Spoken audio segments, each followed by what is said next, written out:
Every day she faced her husband's cruelty, but she kept the secret that she was a princess, living a life of humility. Elena was a woman many would envy. She had everything anyone could want: beauty, grace, and wealth beyond imagination. But what people didn't see was the deep loneliness that she carried inside her heart. Her life was like a golden cage, shiny on the outside, but empty and cold within. She had wealth, yes, but there was always something missing. People around her only saw her title, her fame, and her connections. No one saw Elena as the woman she truly was, just someone to be admired, used, or envied. Despite being the daughter of the royal family, she had longed for a simple life. A life where she could find true love, not based on her royal status, but on who she was as a person. And so she made a decision that no one, not even her closest friends or family, could have imagined. She would leave it all behind. Elena packed a small suitcase, stripped away her luxurious attire, and dressed simply as a modest tailor. She moved to a quiet part of the city, far from the prying eyes of her royal life. She introduced herself simply as Elena, a seamstress who worked tirelessly to earn her living by making beautiful dresses for the local women. It was here, in this modest neighborhood, where she met Kofi. Kofi was a hard-working man, a merchant who sold spices and fabrics to support himself. His life wasn't easy.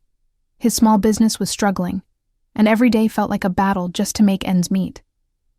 But despite all of this, Kofi had a warmth about him that made him stand out.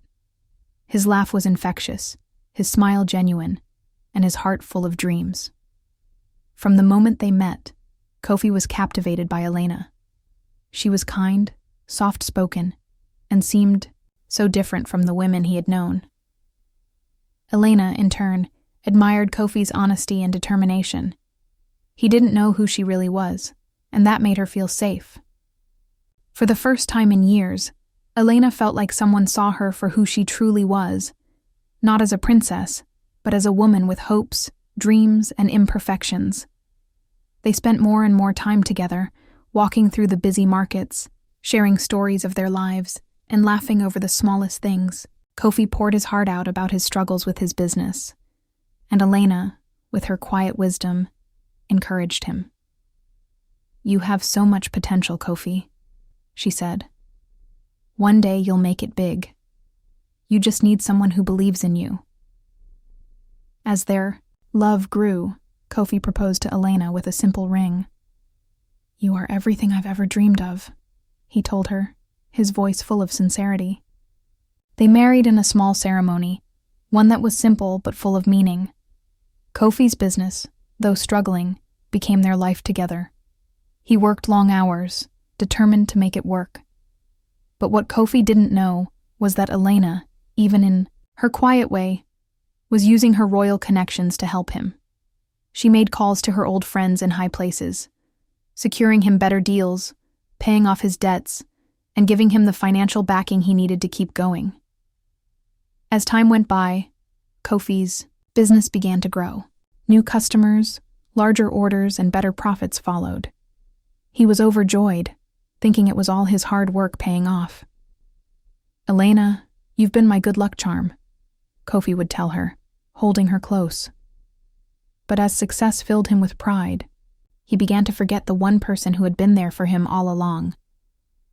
Kofi's newfound success started to change him. He spent less time at home, preferring to meet new people, attend parties, and enjoy the luxuries his business had afforded him. Elena, ever so patient, tried to understand, but as the days went by, she saw the man she married slipping away. He no longer asked about her day, barely acknowledged her presence, and at times didn't even come home at all. Elena was devastated. She had given him everything: her love, her support, her heart. But now, it seemed like it wasn't enough.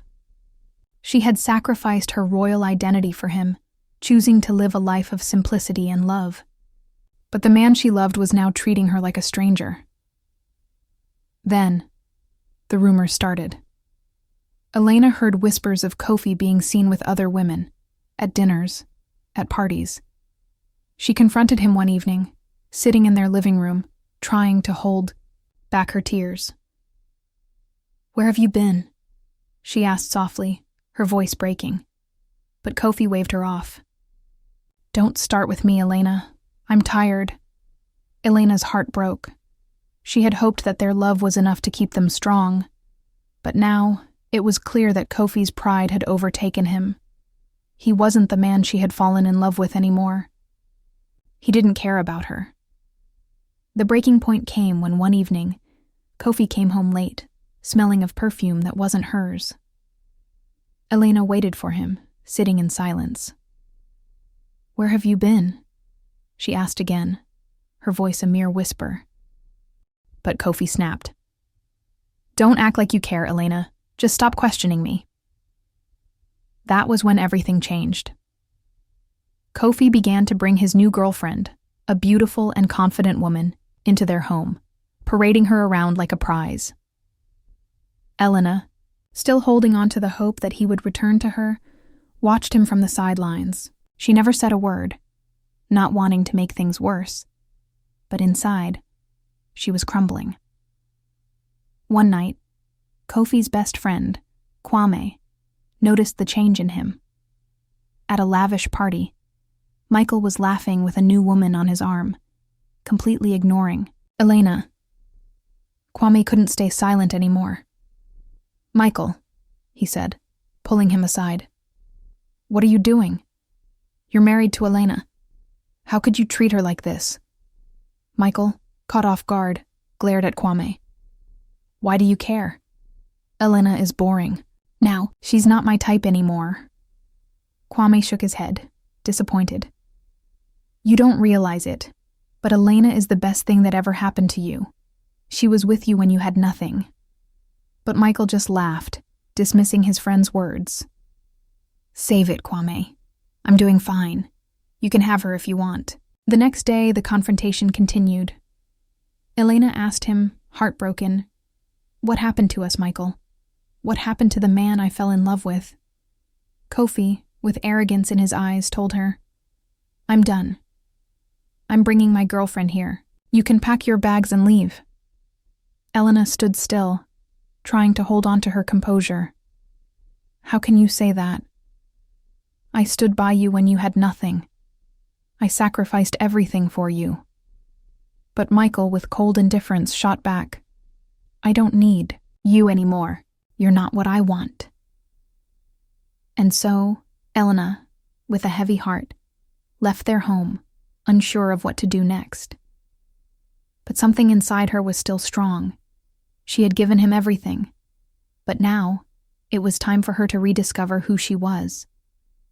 As Michael's life spiraled out of control, Elena found herself once again on a journey of rediscovery. She had been more than just a princess. She was a woman capable of making her own decisions. With strength in her heart, she reconnected with her royal roots, determined to change her destiny.